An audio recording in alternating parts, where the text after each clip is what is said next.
Tømmer om på Solsikkevej nummer 15. Eller mester, han skulle lige komme ud og se, om han kunne lave noget finis på en container. Ja, hvis han har tid til det. Eller du har en. Nå, det gør jeg lige. Hej. Det vil jeg meget gerne. Du har ikke mulighed for at sende på en sms, fordi jeg står der med en telefon i hånden og et kamera i den anden. 20 66 74 93.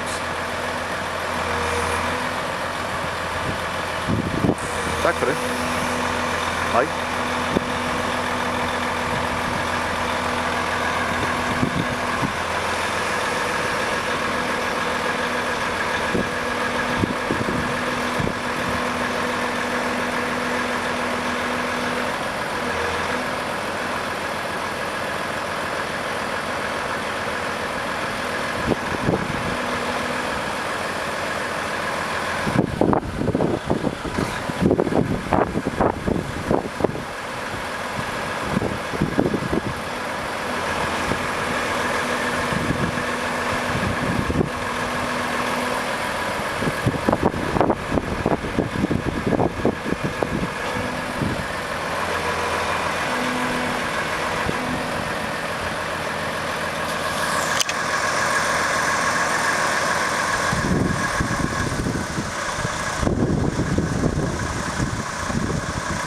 Du kan holde det her kamera, den kører bare det, kan du bare se der 1,48, ikke?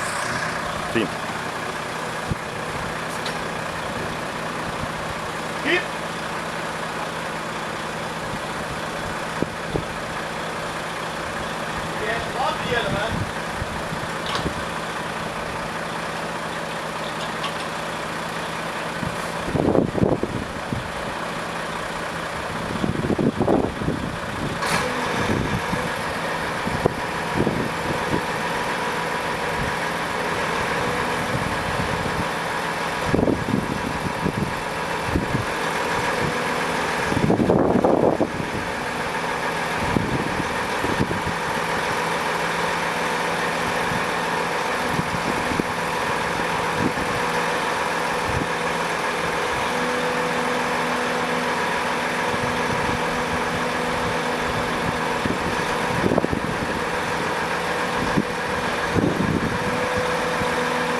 har du derhenne?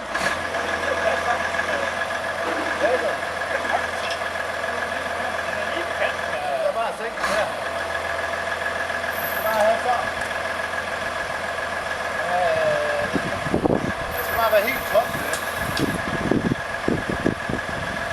Måske egentlig en centimeter længere herhen, bare fordi så vi ikke kommer til kampolage. Vi har lavet det sådan lige godt heroppe.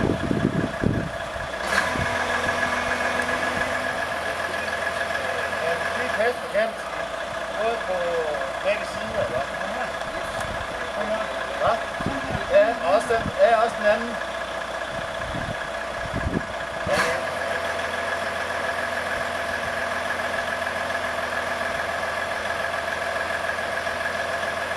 Ja.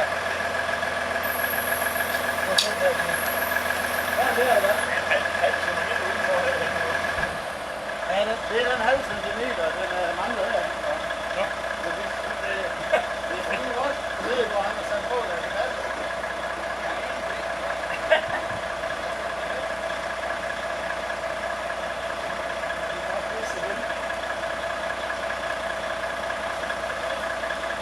Er det ikke bare det her? Er det ikke fint? Ja. Ja. Er det det? Ja.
Er du tilfreds? Ja, tusind tak for hjælpen.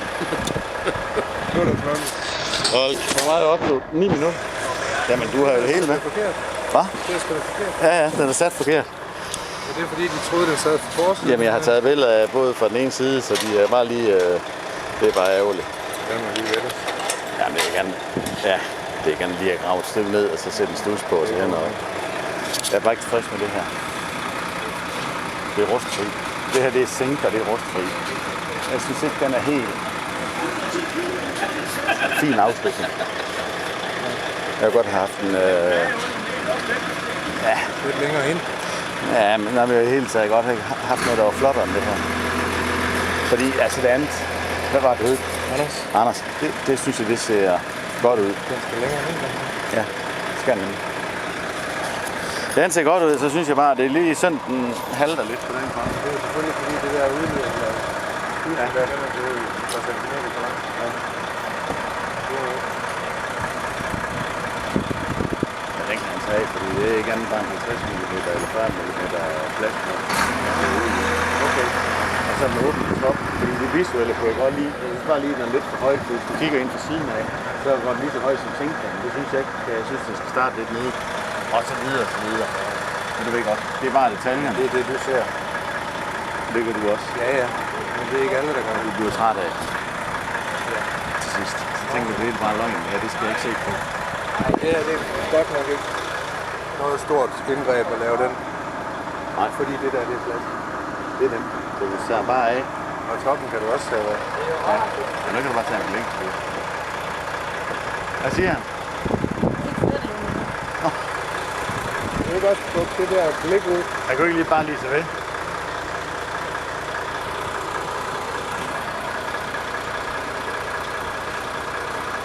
Halløj. Der er arkitekt på. Du er også lidt skure her i går. honorere. Det er i hvert fald en kasse. Det var godt.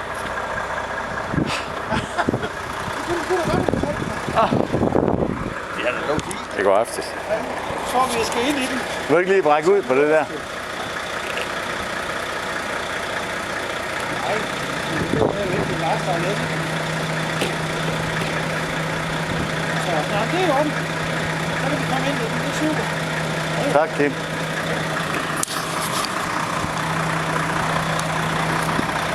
Så der var et nyt frokostrum. Hvad siger du? Der var et nyt frokostrum. Frokostrum. Hvad? Frokostrum. Du skal have frokost derinde. Nå, jeg er frokostrum. Nå. Vi må bare ikke gå derind. For det der gulv der, det er olieret.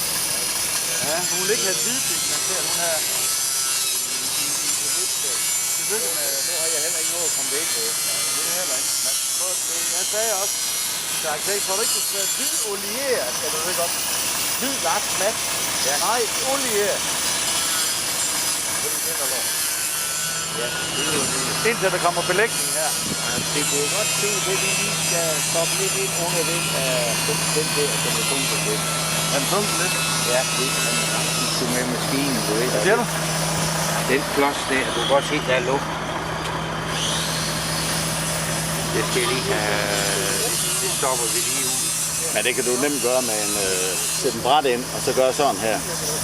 Ja. Ja. Vi kan godt gå ud. Hvad er det for noget? What is? Nej, i forhold til nedfaldspladen, som stopper nedløbet der. Godt sætte sådan net over. Som bare lige på brystet af. Eller bare en kurv henover. Eller et eller andet. Der er hjørner. Jeg skal lige hente nøglen til. Hvor har jeg lagt den? Den er lagt over i en brugkasse. Det kommer så godt. Ved du hvad, jeg snakkede med ham i morges, inden jeg kørte? Du kan godt se den der, den skal blive hamret ud. Har du der hammer med egentlig, hva'? Den skal jo være svejs der, kan du se det? Ja. Men det, jamen, nu skal den ikke flyttes længere. Nej. Har du en klaphammer? Ja, den tager jeg lige med, når jeg henter nøglen.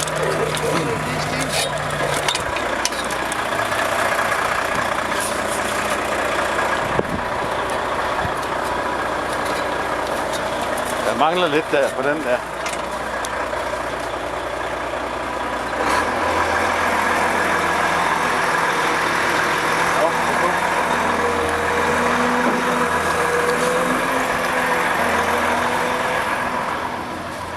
Næste gang, så tager vi en medarbejder med.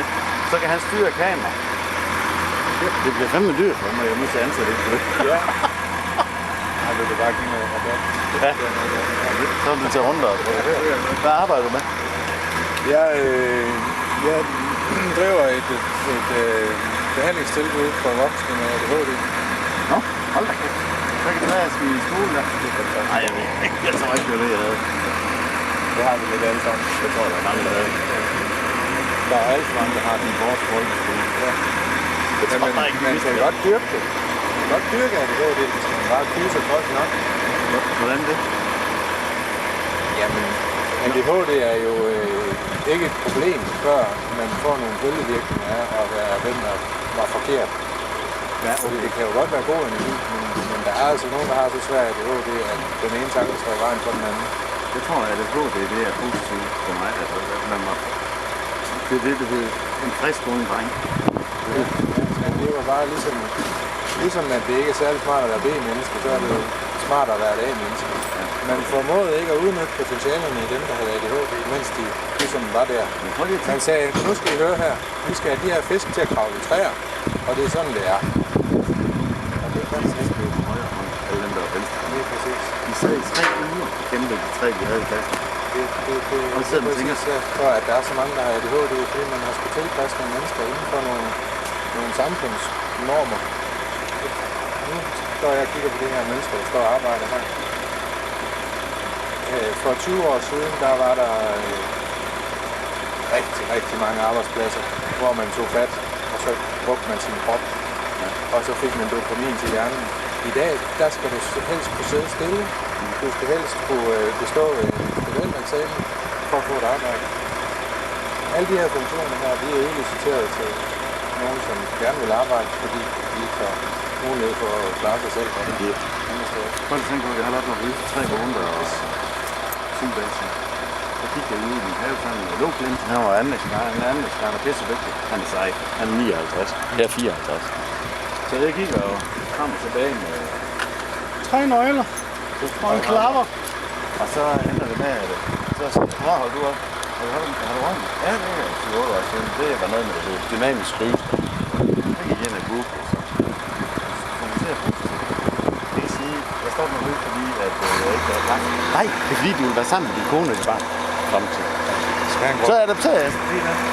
Ja, en grund. Ja, og du skulle ikke have finde de gode grunde. Jeg har... Så jeg går jo med den her. Ja. Jeg har en veninde for mange år siden. Og hver gang jeg talte i telefon med hende, det gør jeg stort set næsten hver aften, når jeg er fri på arbejde og sådan noget. Så når jeg ryger det ud igen. Og så på et tidspunkt, så fandt jeg ud af, en dag så sagde jeg, nu er jeg stoppet. Men hvorfor? Hvor fanden stopper du? Fordi jeg blev så træt af at høre på dig. Og det var, hun fik en grund. Det var hendes grund. Og så gik der 7 år, og så stoppede jeg selv. Og det var fordi, at jeg simpelthen ikke kunne holde ud, at de der cigaretter, de styrede mig. Så jeg stoppede fra dag 1, altså slut. Jeg så har tænkt på, jeg har tit tænkt på, hvad vil du tage med, hvis du er med i Robinson? Vi så Robinson for dengang det startede. Ja. Hvad vil du tage med på den Robinson-ø der? Karton smøger eller en sandbørst? Men kig altid i spejlet, det står på tænden, når jeg tænker det. Det var kedeligt med karton smøger der. Men så ender det med, at jeg føler afhængighed af det. Jeg kunne egentlig godt tænke mig på at være ikke-ryger, da jeg startede med at ryge som 15-årig. Igen. Hvordan har han ikke ryger det? Han har faktisk helt godt. Og der var det, jeg troede nærmest, at jeg var terminal efter jeg dør af det her. Men det værste ved den der forbandede afhængighed, det er det der med, at der er noget andet, der styrer en. Lidt snart man kommer ud over det. Jeg gik 6-7 år før jeg holdt op, når jeg havde lyst til at ryge. Altså, men jeg havde ikke afhængighedsfølelsen efter et års tid. Men så fik jeg at vide af min nu eks-kæreste. Det er kraftedeme så røvkedeligt, eller hverken ryger eller drikker. Og så selv fandt jeg for mig igen, og det er som skot. Og det skal jeg til at trække. Fordi jeg bliver træt af mig selv. Jeg solgte sommer. Jeg havde 3. Og jeg har prøvet at sælge i 4 år. Så fik jeg lavet en bytte. Jeg synes, jeg skulle lige godt i torsdag, så jeg skulle have en præmie. Hovedpræmien, det var jo på markedet. Jeg stod ude ved lageret med min gule folkevogn. Og kiggede på det, jeg skulle i gang med. Så stod jeg nede det hele og svælges. Det fyldtes op med dejlig smag af sweet dobbelt. Jamen, for helvede.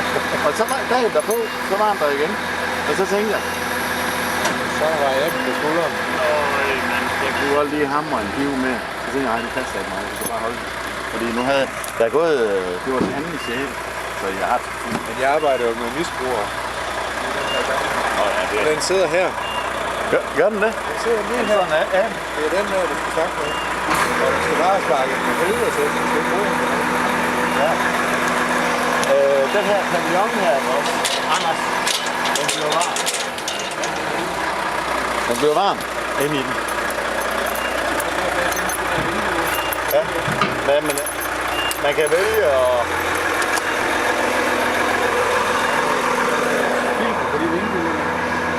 Ja, du kan vælge, at den der markise, som jeg siger, den vil gøre en hel del ved den. Men, og så vil det gøre selvfølgelig noget, der skal finde noget patienter, ikke? Ja, du kan godt se, det er faktisk et fedt område også. Dejlig luft. Hvad skal de bruge? Nå? Ved du, hvad de skal bruge? Så skal bruge til det der med, at der skal sove nogle mand ude i det der område. Jeg skal sætte en ting. Men vi er nødt til at lave noget gardin og sådan noget godt. Det her, det lister, det er til op over. Og det her, det skal dækkes ind og gøres færdigt. Og så skal der lige fejlæs på det sort helt vejen rundt til afslutning. Og isoleres der. Det skal isoleres det her. Ja. Og isoleres deroppe også. Ja. Og så er du egentlig...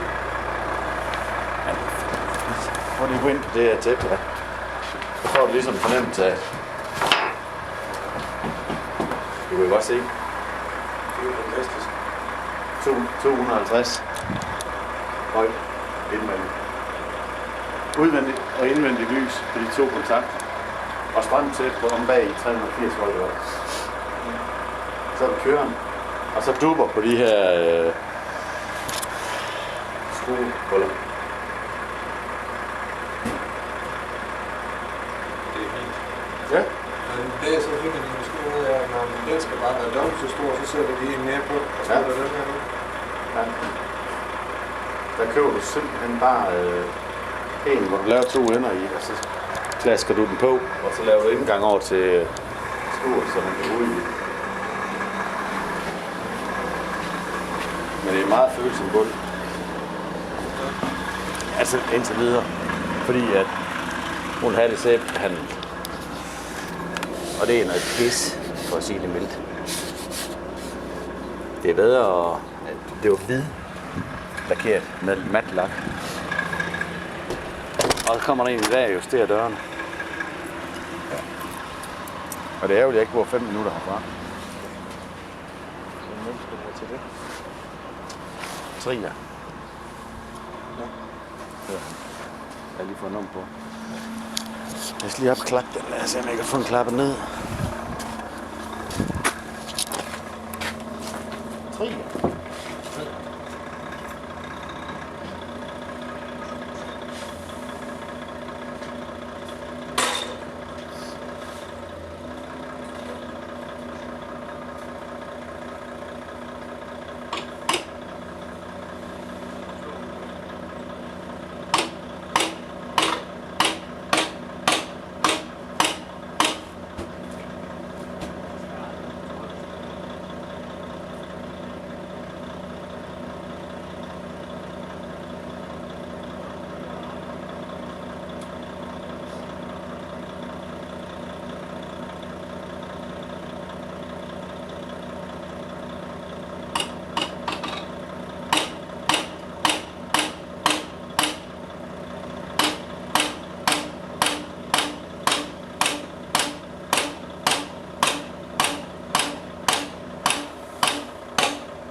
Jeg synes, nej, den står sgu lige. Jeg synes, den har en liste, der går lidt den der vej. Det kan også så være, at den gør det. Jeg synes, det vigtigste det er, at den passer til de der profiler, og så op her på den her side. Det er en lille smule skørt herovre. Men det vigtigste det er, Fortsæt. Det er fordi, at min idé er at lave en terrasse, hvor der er 2 vand ud, og så 605 udvendigt også. Så vi har et område ude på, man kan faktisk huske på det. Ude at stå og vælge på, og så ind og sætte sig ind.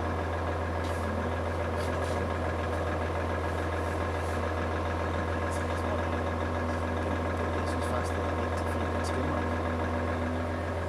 Jeg får lov til at se billeder. Siger arkitekt. Altså, når det bliver færdigt. Det var egentlig godt, jeg sagde det. Den kan jeg jo ikke få nok af. jeg har taget en del billeder. Kanon. Skal jeg sætte.